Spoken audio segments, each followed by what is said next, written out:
Bom, então a gente vai falar de solos, complementando o assunto da aula anterior, que foi o intemperismo, né? Então, só para lembrar, o solo, ele é um agregado de água, oxigênio, né, minerais, matéria orgânica e micro-organismos, né? Micro-organismo não necessariamente. A gente vai ver que tem animais de grande porte, digamos assim, que também interferem no processo de intemperismo, como é o caso do tatu, pangolim, tamanduá, etc. Né? Então a gente vai ver isso também com mais detalhe. Então, no entanto, quando a gente vai pensar na questão do solo, a gente tem que lembrar que vários fatores influenciam no processo de pedogênese, ou seja, no processo de formação dos solos, tá? Então, o solo, ele tem muito a ver com a geologia, que vai ser referência no que a gente chama de material de base, ou no protólito, né? Na geologia se usa o termo protólito, né? Então, aquela rocha, aquele elemento geológico, mineral que está ali usado como referência para depois formar um solo, e também os processos externos, né? A questão climática, né? A interferência de fatores como as raízes de planta, micro-organismos, entre outros. Então, de acordo com os fatores exógenos, que podem ser associados ao intemperismo, e também com os fatores internos, endógenos, que são desde o tectonismo, o vulcanismo, a formação das rochas e as características da rocha, a gente vai conceber aí uma diversidade de solos no planeta. Tá? No entanto, está uma classe de solos que é muito predominante, principalmente em zonas tropicais no planeta, que são chamados os latossolos. Tá? A gente vai falar dele depois com mais detalhe. Então, a gente depende disso aí também. Uma coisa importante, galera, é que entender, e isso é muito cobrado nos vestibulares, é a relação ambiental com o solo, né? Ou seja, o solo, ele é muito importante para as funções econômicas, ambientais, né? Então, você tem materiais que são importantes para a agricultura, você tem questões da preservação de solos, a erosão, né? Tudo isso passa pela questão do solo. Então, desde do Neolítico, né? Desde as primeiras atividades humanas, há uma relação muito direta com o solo, né? Aqui a gente tem pintura rupestre, que provavelmente pode ter sido pintado com algum material pedológico, né? O pigmento aqui da cor do solo, de acordo com a rocha. Os egípcios, na questão da lavoura, né? Então tem isso, né? A Torre de Pisa, ela inclinou por causa da questão pedológica, o solo não foi estudado da maneira correta, então hoje, para o engenheiro civil, isso é extremamente importante, né? Fazer teste, ensaio para saber a característica do solo, se é arenoso, se é siltoso, se é argiloso, né? Na imagem da direita, a gente tem terraços que ajudam a produzir agricultura e, ao mesmo tempo, proteger o solo, né?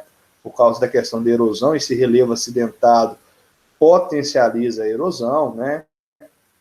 Entre outros aspectos, né? Então, os solos, ele tem importância tanto para as atividades humanas, isso é muito importante lembrar. Então, você tem a questão da agricultura, a questão da água, recarga de aquífero, filtração da água, né? Então, aquele solo que é muito argiloso, a água é mais filtrada. Então, a argila acaba funcionando como um filtro natural aí para a água, né? Você também tem a questão da conservação de ecossistema. Então, o solo, ele interage com as plantas, ele interage com a biodiversidade, né? Ele pode sequestrar carbono, né? Você pode ter questão de restauração de ecossistema, acervo, enfim, você tem uma série de contribuições que o solo pode oferecer para a gente, né? Então, tendo como referência a aula passada, a gente tem aqui os fatores principais que vão condicionar a formação do solo, tá? Por que eu estou falando principais? Porque a gente pode ter ação, por exemplo, humana, que interfere no processo, você pode ter ação de eventos climáticos, né? Então, dentro do intemperismo, a gente estudou esses elementos aqui. O tempo, né, está muito ligado à duração que aquela rocha vai ter. Então, por exemplo, uma rocha mais dura demora mais tempo para poder virar o solo. Uma rocha mais frágil, como uma rocha sedimentar, ela vira solo mais facilmente. Então, a gente tem essa condição. O relevo, né, que tem a ver com a interferência da erosão, da retenção ou não da água, né? A questão do clima é importante, porque o clima, de acordo com a questão da precipitação, da temperatura, também interfere no processo pedogenético. Então, a característica do solo pode também ser associada ao fator climático, né? Então, eu uso muito o exemplo da Amazônia e da Caatinga. Na Amazônia, você tem um solo mais pobre em minerais. Na Caatinga, você tem um solo mais rico em minerais. Opa, qual a relação disso com o clima? Na Amazônia chove mais, na Caatinga chove menos, né? Então, você tem esses fatores importantes, né? O material de origem, como eu falei, associado ao tempo, né? A geologia, o tipo de rocha, né? E a presença de micro-organismos. Então, eu vou tentar dar uma elucidada nisso, né? Então, dentro da questão externa, né, o ciclo hidrológico, ele é muito importante também para interferir no processo pedogenético. Ah, como assim, professor? Eu preciso lembrar que a forma como a água transita no ambiente pode interferir na erosão, pode interferir na degradação de rocha, né? Então, a gente tem esses detalhes aí também importantes, tá? Então, o ciclo hidrológico aqui é importante para entender.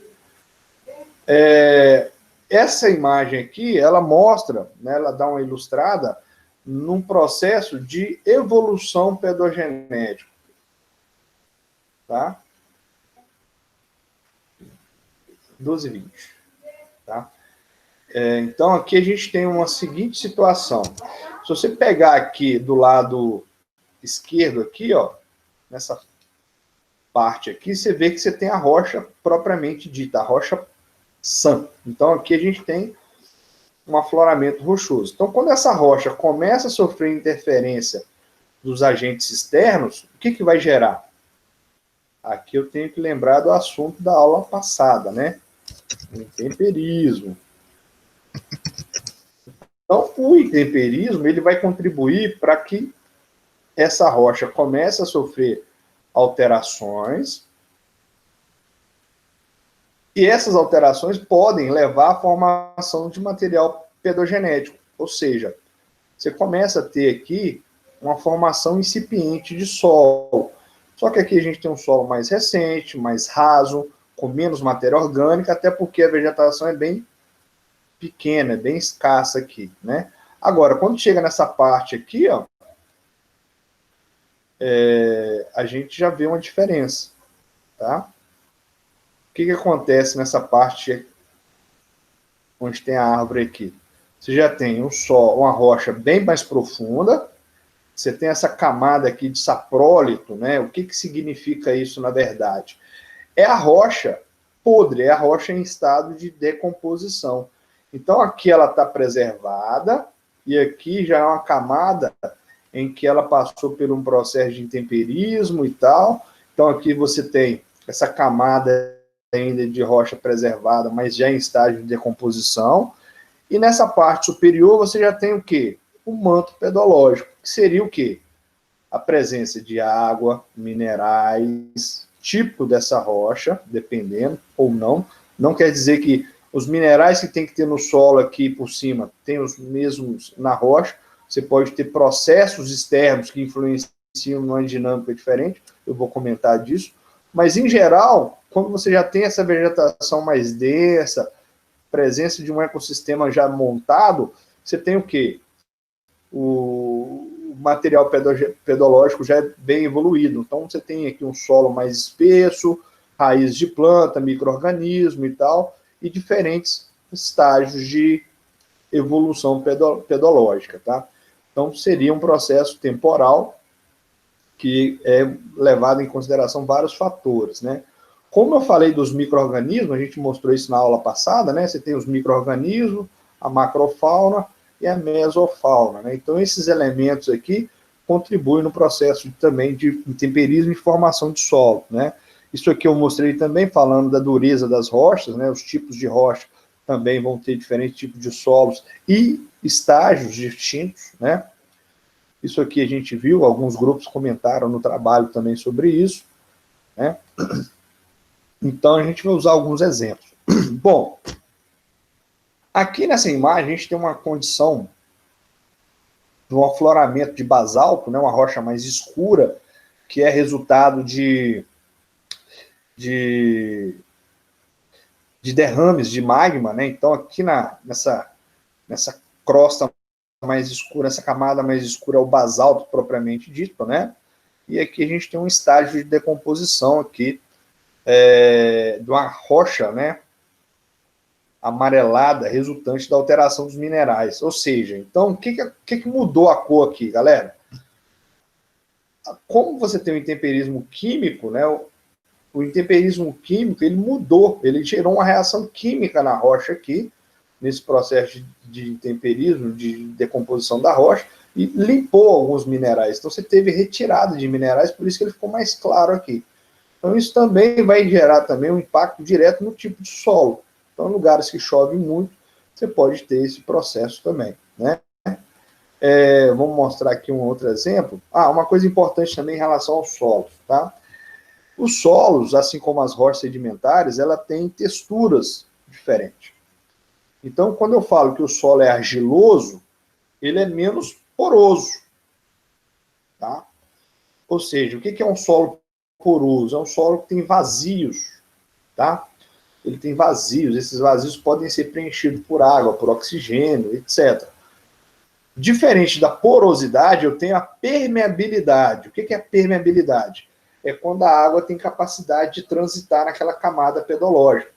Isso também está muito ligado à textura do solo. Então, um solo arenoso, a água ela é mais permeável. Um solo argiloso, a água é menos permeável. Então, você tende a ter uma condição de que o solo argiloso ele vai ser menos interessante, por exemplo, para a agricultura, porque você vai ter que usar mais água, a não ser que você misture ali a argila para reter água. Então, muitas vezes, quem tem um sítiozinho vai plantar numa área mais plana, geralmente vai cavar ali, parece que tem muita areia. Aí ele olha na vertente ali, tem um barranco, ele vai lá no barranco e começa a tirar a terra do barranco e leva para esse canteiro e mistura naquele solo arenoso para dar uma equilibrada na questão da água aí. Então, é uma prática comum em alguns lugares, tá? Então, isso é importante para a gente entender. Bom, então, o processo de formação de solo ele pode ser feito de duas formas. Ele tem uma questão de um solo transportado, quando você tem a erosão, transporte, deposição, e aquele material começa a formar ali um solo, ou o processo de pedogênese, que eu mostrei naquele exemplo lá no início, onde você tem a rocha preservada, ela começa a sofrer alteração, e na medida em que você vai tendo diferentes estágios, você vai aumentando a camada de material pedológico. Então, a gente chama ali de um solo residual, né? Então, o processo de pedogênese, esse esqueminha ele é bem didático, ele funciona através de quê? Primeiro, eu tenho processos físicos e químicos, lembrando do intemperismo, né? Esses processos eles vão ser responsáveis pelos diferentes horizontes do solo. Daqui a pouco eu vou falar o que seriam esses horizontes, como é que a gente faz essa leitura. E esses horizontes, eles sofrem influência de processos como adição. Então, por exemplo, eu tenho uma rocha que tem uma quantidade X de mineral. Aí vem um transporte de erosão, cai naquele material ali um outro tipo de mineral e vai adicionar novos minerais naquela camada pedológica. Você também pode ter processos que vão retirar minerais, depende, por exemplo, no caso da Amazônia, que a água vai limpar o solo, né, vai lixiviar, porque vai ter muita umidade, né?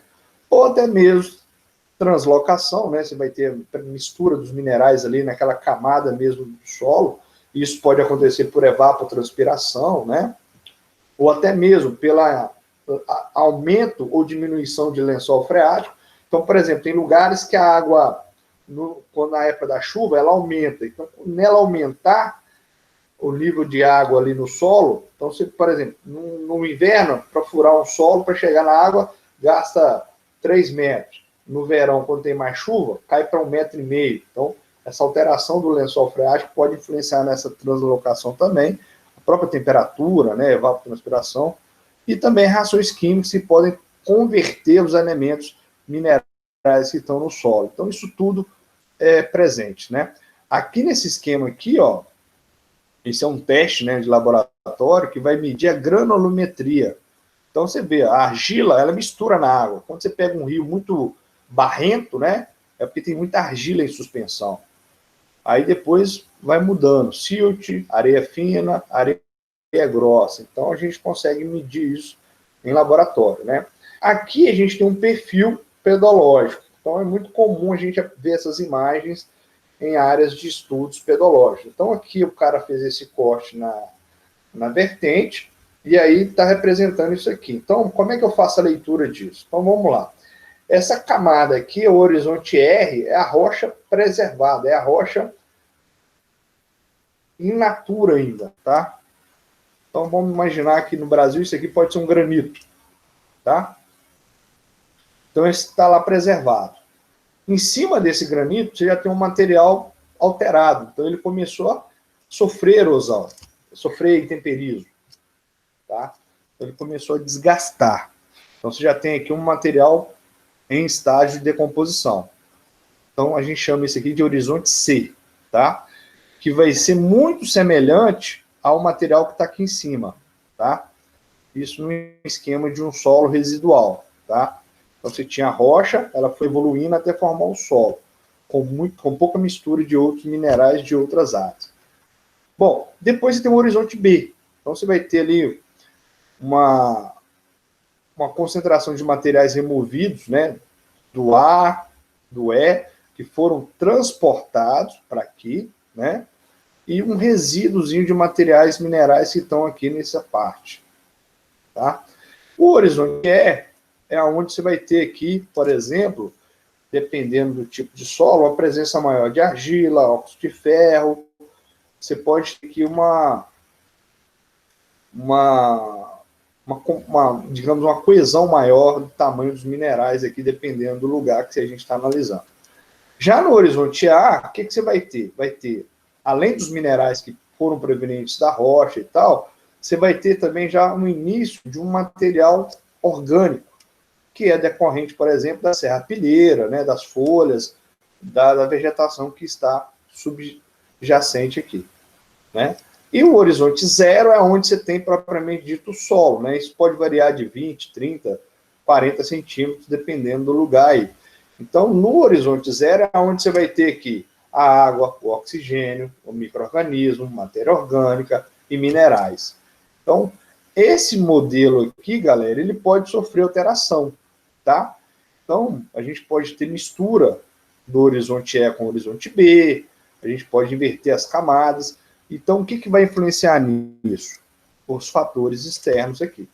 Então, os fatores que condicionam o intemperismo, junto com a geologia, que pode mudar essa dinâmica. Então, a gente vai ver alguns perfis aqui, tá? Então, aqui a gente tem alguns tipos de solo, né? No A, aqui é um plano solo, né? Tipo nos Estados Unidos, você vê que tem pouca presença de ferro, né? Um solo mais claro, né? O espedossolo na Alemanha, que a gente já tem um material mais associado à questão do gelo, né, a questão do clima temperado, né, e aqui um plano solo na região do Rio, ali, próximo à Universidade Federal Rural e Seropédica, né. Então você já tem as camadas aqui bem definidas, uma camada mais orgânica, uma camada intermediária, e aqui um manto de regolito aqui em decomposição, né. Aqui a gente já tem um horizonte de solo diferente dos outros. Olha só, você tem um horizonte orgânico, com muita serrapilheira, matéria orgânica, Aí você tem aqui uma outra nomenclatura, horizonte A1, A2, né? Muda aqui, por exemplo, a cor é diferente. Então, aqui tem mais matéria orgânica, aqui menos matéria orgânica, né? Então, a gente consegue fazer essas distinções aqui.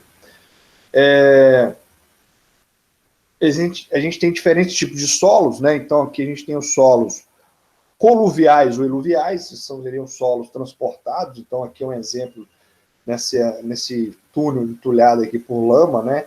Então, aqui são materiais que foram transportados, né, por gravidade, muito associadas às enxurradas, né? Então, você tem composto por minerais selecionados, geralmente argila, que é aquele material mais fininho, como eu falei, ou até mesmo blocos, dependendo da região, né? Você tem depósito de encosta, é muito comum em corte de estradas, você ter esse modelo de solo também, né? E os colúvios, né, que são áreas mais estáveis. Geralmente você já pega ali regiões que você tem uma evolução da vertente. Então você tem um relevo que está lá com a rocha florada, ela começa a evoluir o intemperismo. Então na parte mais baixa dessa vertente, você tem ali o que a gente chama de uma rampa de colúvio. E ali você tem um solo um pouquinho mais espesso do que na parte mais alta, né? Aqui você tem os solos aluviais, também podem ser transportados pelas águas, né? Chuva, rios, etc., né? Então, você tem ali uma energia de transporte que vai selecionar o tamanho dos materiais. Então, por exemplo, materiais menores vão ser mais transportados, mais facilmente transportados. Materiais mais pesados vão ser mais difíceis de transportar. Então, você pensa, por exemplo, numa areia da praia, aí você tem lugar que você vê muita poeira, porque a poeira ela é mais fácil de transportar do que a areia, né? A poeira já lembra um pouco mais a argila propriamente dita, né? Então, isso também depende do tipo de dinâmica do transporte na região, né? Aqui a gente está dando um exemplo, né? Então, no fundo dos depósitos marinhos e fluviais, né? Você tem material mais fino, né? Já naqueles rios de corredeira, você tem material mais grosseiro, né? Você tem os solos eólicos, que são muito transportados pelo vento, então o vento ele ajuda a separar os materiais também, igual a água, né, de tamanho e peso, né? Então, tem lugar que venta pouco na praia, você vai ter uma areia mais fina. No lugar que venta mais, você pode ter uma areia um pouco mais grossa. Então, isso também varia. Solos orgânicos geralmente são associados às áreas de bacias, né, onde você tem deposição de sedimentos, né? Eu, particularmente, estou interessado muito em estudar um tipo de solo chamado organossolos ou turfeiras, né? Que é resultado de processo de deposição de sedimento, né? E, inclusive, na Serra do Espinhaço tem umas áreas que tem esse tipo de solo, né? E a gente dá até o nome de turfa ou turfeira, né? Em lugares, por exemplo, na Europa, esse solo tem muito fóssil preservado, né? Então, hoje ele é associado, por exemplo, a boa captação de carbono, então ele retém carbono e, ao mesmo tempo, ele conserva muita água, né? Então, é um solo que tem um estudo muito interessante sobre eles atualmente, tá? Esse esquema a gente mostra um processo de evolução pedogênico, então, a rocha, né, a presença de musgos, líquens, depois isso vai evoluindo, até chegar nesses diferentes tipos de solo. Aqui a gente tem um perfil de um latossolo, né? Um solo bem profundo, bem evoluído, né? Formado por muita erosão e deposição e bioturpação. A bioturpação, gente, é a presença de formiga, cupim, que vai revolvendo esse material também, tá? Então, no Brasil, um dos solos mais comuns é o latossolo. Não só no Brasil, nas áreas tropicais e equatoriais, quase que 70% dos solos nas áreas tropicais são formados por latossolos. O Cerrado, por exemplo, tem latossolo, tá? Então, essa profundidade dele é muito interessante porque ele é um solo que é pobre em minerais, mas ele é muito fácil de ser corrigido quimicamente. Por isso que ele é muito usado para agricultura também, tá? Então, a gente pode pensar nisso também. E só para fechar aqui, falta 3 minutinhos, né? A gente relaciona com as diferentes zonas climáticas, né? E aqui a gente tem um exemplo de como é que a gente pode estudar também os processos de formação de solo. Então, aqui a gente tem um solo tipo de área temperada, né, as coníferas e tal. Então, você tem aqui uma presença de óxido de ferro, tem tudo a ver com o processo de temperismo. Aqui numa região tropical, a formação pedológica é diferente, né? Então, você pode ter solos mais rasos, né?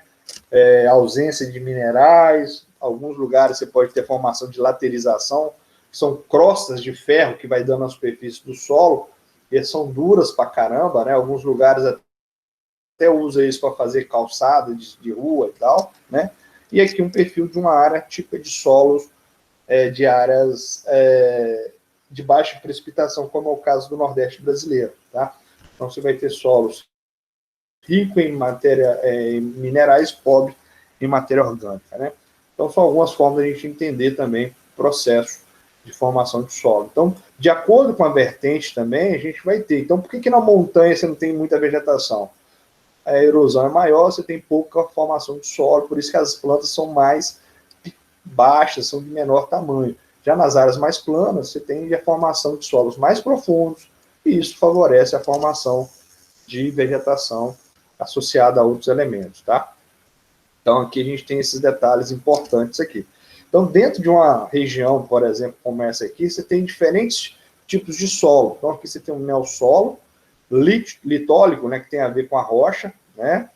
Você tem aqui um gleissolo, um solo formado próximo a um curso d'água, então geralmente são solos que podem ter uma determinada carga orgânica, né? E aqui um argilossolo, né? Um solo ligado, por exemplo, à rocha granítica, né? Então, um granito com seus óxidos de ferro, com suas características mineralógicas, evolui formando aqui um solo mais argiloso, por exemplo, tá? Então, aqui a gente tem um mapa da América do Sul com os principais tipos de solos, né? Depois a gente vai detalhar isso. E aqui os solos mais comuns no Brasil, segundo a Embrapa, tá? Depois a gente também vai detalhar isso aqui, beleza? Dúvida?